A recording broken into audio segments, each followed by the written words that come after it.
Hi all, ఇప్పుడు మనము కొన్ని జీకే బిట్స్ చూసుకుందాము. భారత స్వదేశీ సాంకేతిక పరిజ్ఞానంతో తయారు చేసిన మొదటి అణు రియాక్టర్ ఏది? ఆన్సర్ వచ్చేసి అప్సరా. అప్సరా అనేది భారతదేశపు మొట్టమొదటి అణు పరిశోధన రియాక్టర్. ఇది పూర్తిగా స్వదేశీ సాంకేతికతతో నిర్మించబడింది. ఇది 1956లో ముంబైలోని ట్రాంబేలోని బాబా అటామిక్ రీసెర్చ్ సెంటర్ బార్కులో ప్రారంభించబడింది.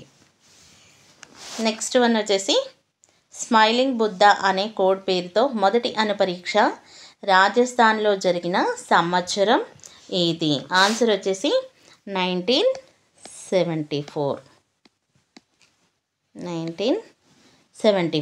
ఇది మే 18, 1974న రాజస్థాన్లోని పోఖ్రాన్లో నిర్వహించిన భారతదేశం యొక్క మొట్టమొదటి విజయవంతమైన అణ్వాయుధ పరీక్ష యొక్క కోడ్ పేరు ఏంటిది? స్మైలింగ్ బుద్ధ.